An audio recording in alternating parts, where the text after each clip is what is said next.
Honestly, in which reality is this guy living? And then bragging about we beat Toronto and Washington and Charlotte in March and in April. The worst you got to be kidding me. They don't the Bulls don't have anybody as good as Tyler Hero, and Tyler Hero's not good enough on his own to take a team to a championship anyway. I love him; he's terrific, but Tyler Hero's not leading a team to a title, and he's clearly better than any player the Bulls have. Yeah, he played wonderfully efficient. He's good. He's really good. But it just goes to show you how far away they are from being any kind of real contender. They're 15-5 in their last 20. I know, and AK's bragging about that.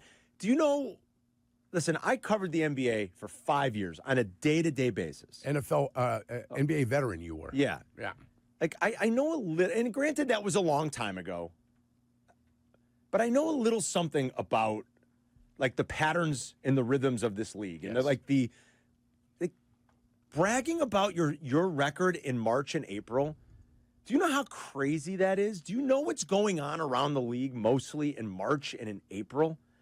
It's like bragging about your baseball team's record in the final 3 weeks of September. Unless you're in some dire push for the playoffs, right? Or a pennant chase or a division title, do you know how much noise is in those numbers? And to brag about our March record, our April record, we went 15-5 because you were beating Charlotte and Washington. Are you kidding me? In Toronto, it's so many things. It's almost appalling in a way. Maybe that's too strong. Maybe I'm being hyperbolic and dramatic. But to listen to AK speak, it's mind-boggling.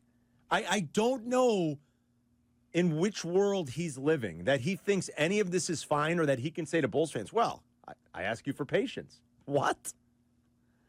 You're asking Bulls fans for patience? The rebuild has just started. Isn't that what he said? The rebuild has just started. A team that hasn't been to the NBA Finals since 1998? A team that's been to the playoffs once in how many of the last years? A team that keeps going into the play-in tournament as the 9 or 10 seed, getting bounced by Miami? A team that was under or that was below 500? You're asking for patience from the fans?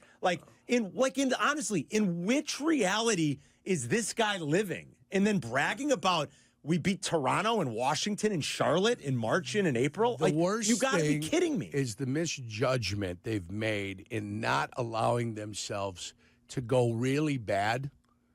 You can't build the team the way he's trying to build this team. You've got to be bad to be able to build a team. And you've got to be bad for 2-3 years in a row, a la the Blackhawks, because they're getting top 3 picks.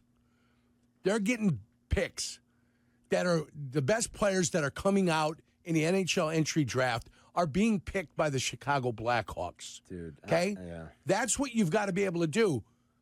Being mediocre in the middle of everything is not a way to rebuild the team. No. That's like being thrown into dryer, tumbling around for 45 minutes and thinking anything special is going to happen.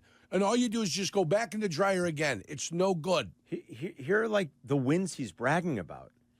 You beat Utah, maybe the worst team in the league. Yeah. That got fined for tanking. The league fined them a month ago. Yes. You beat Utah. You beat Brooklyn. You beat Zach and Sacramento. They're terrible.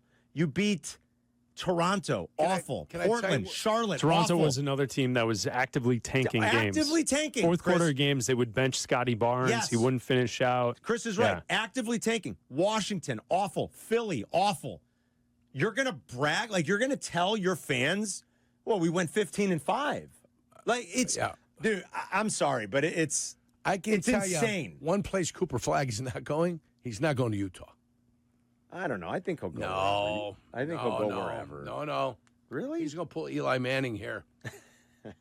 You don't see that outside of football, really, do you? Well, I believe it. All right. I believe it. Here it is. I want to play some of the AK. I know you were gone yesterday. We had just a quick shorty. We had a shorty. I heard Hoodie it all. Came in for a little bit. I was listening. Were you? Yeah, I heard the whole interview. Oh, Everything. okay. Well, I'd like to react to it with all of us. With audio, that's fine. We can play some of it. I don't. And I'd like to replay the whole thing for those who missed it. I know we keep talking about this too. Chris, what do you think? And I think apathy has really started to set in. Judging off of the results of the last couple of web polls that Sylvie's put up, for Waddle and Sylvie. I like Barstool Eddie had a good tweet about it, and Eddie's younger. He's younger than me, and Eddie's like, How old is Eddie? Eddie's early 30s. I don't know. Eddie's young, and he's like, has there ever been this much apathy around this team? He's like, I can't remember ever in my life where, and it's really starting to set in, I think. Like, I asked the bar Wednesday night, we're at Whiskey, we're getting ready for the game, who's excited?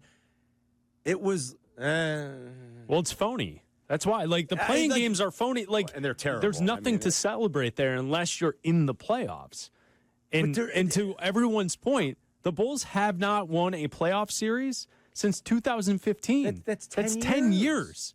Like, of course apathy is setting in because it's been 10 years. 10 years, Chris. Like, this is brutal. This is brutal. And for them to come out and be like, oh, no, just our plan will work. We're going to execute our plan and trust us and be patient.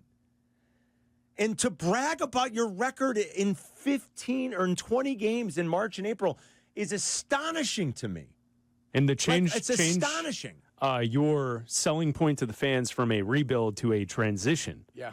He is now, the Bulls are transitioning, is what I heard yesterday. They're no longer rebuilding. They are transitioning to try and revamp something. I don't think Bulls fans a whole can even, lot of nothing. Right. I don't even think they can muster the effort to get upset. They're probably like, why are you getting so upset, dummy?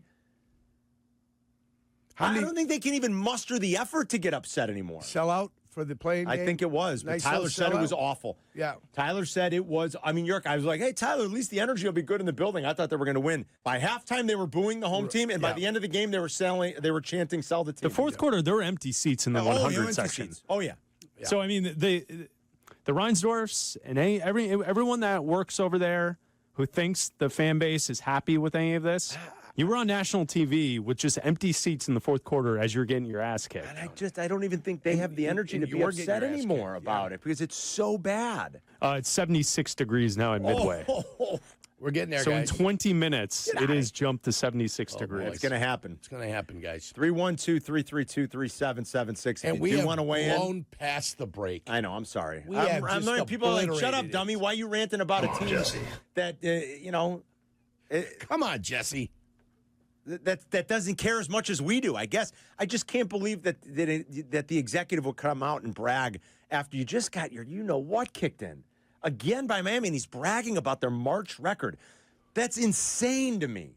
It's Carmen and Jurko. We'll be right back. Carmen, Jurko. Don't worry, they'll be right back before you know it.